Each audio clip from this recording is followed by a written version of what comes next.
किशनगढ़ गांव में बहुत ज्यादा हरियाली थी। वहां के लोग आपस में मिलजुल कर रहा करते और एक दूसरे से बहुत अपनापन दिखाते। उसी गांव में एक नदी बहा करती थी जिसका पानी बहुत ही मीठा था। किशनगढ़ के लोग कभी भी उस नदी का पानी इस्तेमाल नहीं करते और उसके आसपास जाते नहीं थे, क्योंकि उसी नदी के अंदर अनोखी जादुई दुल्हन का पेड़ था। एक बार गांव का एक लकड़हारा सतीश लकड़ी काटने के लिए उस नदी के पास जाता है और 3 सुंदर दुल्हनों को पेड़ पर बैठा देखकर उनके पास जाकर कहता है, इसका मतलब कि जादुई दुल्हन के पेड़ की अफवाह सच है। तुम कितने अच्छे दिखते हो, क्या तुम मुझसे शादी करोगे? नहीं नहीं, मैं सबसे सुंदर दिखती हूँ, तुम मुझसे शादी कर लो, मैं तुम्हें हमेशा खुश रखूंगी।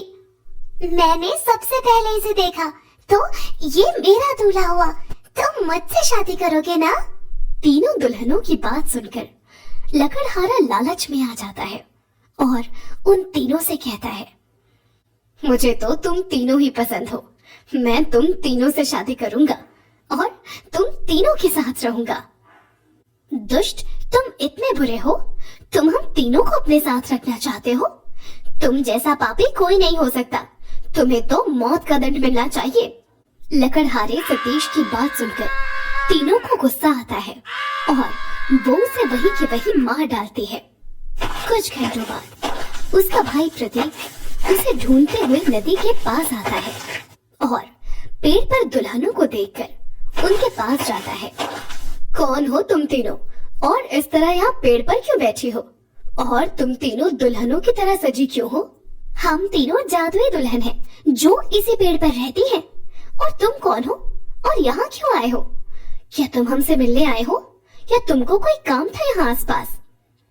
मैं यहाँ अपने भाई को ढूंढने के लिए आया हूँ, जो कि कुछ देर पहले यहाँ लकड़ी काटने के लिए आया था, लेकिन अब तक वो घर नहीं पहुँचा। हम तुमसे एक सौदा कर सकते हैं, या तो तुम अपने भाई को अपने साथ लेकर जा सकते हो या तुम हम तीनों में से किसी एक दुल्हन के साथ शादी करके अपना घर बसा सकते हो। प्रतीक ये बात सुनकर सोच में पड़ जाता है कि आखिर उसको अब क्या करना चाहिए, और उसके बाद गुलाबी दुल्हन कहती है, अब तुम सोच लो कि तुम्हें अपना भाई चाहिए या फिर दुल्हन। हम जादुई दुल्हन है जो कि तुम्हें सब कुछ दे सकती है, सोना चांदी हीरे सब कुछ। ये बात सुनकर प्रतीक के मन में लालच आ जाता है। वो सोचता है कि भाई तो वैसे भी आज नहीं तो कल उसका साथ नहीं देगा, और वो तीनों से कहता है, तुम तीनों में जो भी सबसे सुंदर दुल्हन है वो मेरे साथ चल सकती है। भाई तो आज नहीं तो कल मुझे छोड़ ही देगा, लेकिन तुम जैसी सुंदर और जादुई दुल्हन मुझे आखिर कहाँ मिलेगी? प्रतीक की इस बात को सुनकर तीनों दुल्हनों को गुस्सा आ जाता है और लाल दुल्हन कहती है, कितना बड़ा स्वार्थी है तू, जिसे अपने भाई की फिक्र नहीं है, वो हमारी क्या फिक्र करेगा? तुझे जिंदा रहने का कोई हक नहीं है। हाँ, तुम सही कह रही हो, जिसे अपने भाई से जरा भी प्यार नहीं वो हमसे क्या करेगा? वो हमको भी किसी और के लिए छोड़ सकता है। इस जैसे इंसान की वजह से ही लड़कियों की जिंदगी खराब होती है। ये कहकर तीनों दुल्हनें प्रतीक को जान से मार देती हैं। दिन गुजरते हैं और आए दिन लोगों की मौत गांव में होती रहती है। इसी बारे में बात करते हुए एक बुढ़िया मुखिया से कहती है, मुखिया जी, गांव की सब नदी सूखती जा रही है और अब हमारे पास उस मीठी पानी वाली नदी से पानी भरने के अलावा कोई रास्ता नहीं है। कैसी बात करती हो अम्मा, तुम तो जानती हो ना कि वो नदी और वो पेड़ श्रापित है, कोई भी उस नदी से पानी नहीं भरता। हाँ हाँ जानती हूँ मुखिया जी, लेकिन अब क्या कर सकते हैं, गांव वाले प्यासे मर जाएंगे।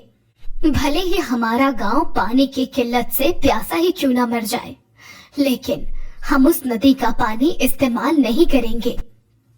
बुढ़िया की बात को मुखिया टाल देता है और ऐसे ही दिन गुजरते हैं। एक दिन बुढ़िया का बेटा मनोज, जो कि शहर में नौकरी किया करता था, अपनी माँ से मिलने के लिए गांव में वापस आता है और उसे उस नदी में अनोखे दुल्हन के पेड़ के बारे में पता चलता है। माँ, क्या कारण है कि कोई भी उस नदी का पानी नहीं पीता, जबकि गांव में पानी की इतनी किल्लत है? आज तो आपको मुझे सारा सच बताना ही होगा। बेटा, बहुत पुरानी बात है। इस गांव में एक गरीब किसान की 3 बेटियां थी और उसने अपनी गरीबी के चलते तीनों की शादी एक साथ तय कर दी। लेकिन दहेज के लालच के चलते लालची ससुराल वालों ने शादी वाले दिन ही शादी तोड़ दी, जिसके बाद गरीब किसान ने आत्महत्या कर ली और उन तीनों बेटियों को भी गांव वालों ने इतना सुनाया कि शर्मिंदा होकर उन्होंने भी एक पेड़ से लटककर अपनी जान दे दी। माँ, फिर उस पेड़ का गांव वालों ने क्या किया? क्या वो पेड़ आज भी कहीं है? बेटा, गांव वालों ने उस पेड़ को काटकर नदी में बहा दिया। तब से कहा जाता है कि उस श्रापित नदी पर जो पेड़ है, वहां पर अनोखी दुल्हनों का वास है।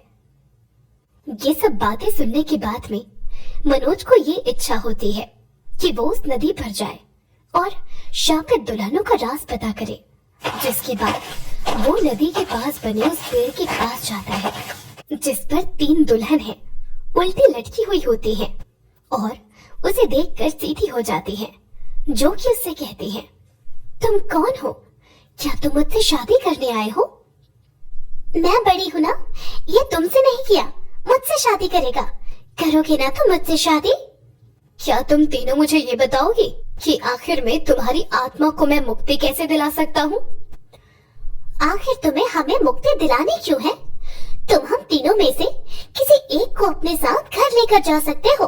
हम तीनों ही बहुत सुंदर हैं।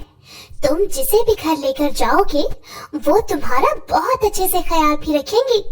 और तुम जानते हो, हम जादुई दुल्हने हैं। तुम हमसे जो मांगोगे हम तुम्हें सब देंगे। हमारी सुंदरता दिन पर दिन बढ़ती जाएगी और हम तुम्हें सोना चांदी सब दे सकती हैं।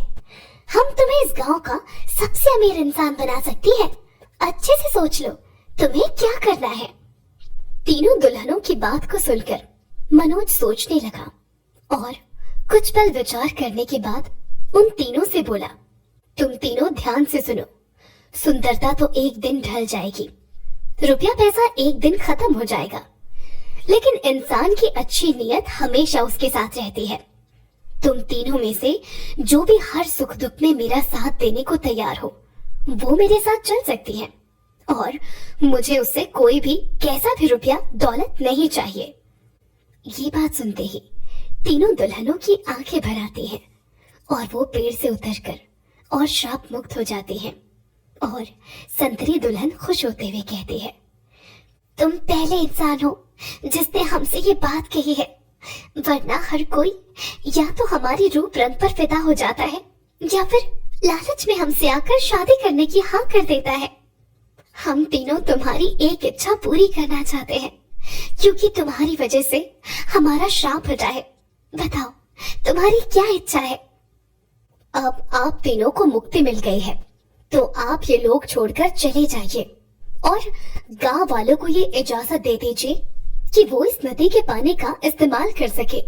हम तुम्हारे इस विचार से बहुत प्रसन्न हैं।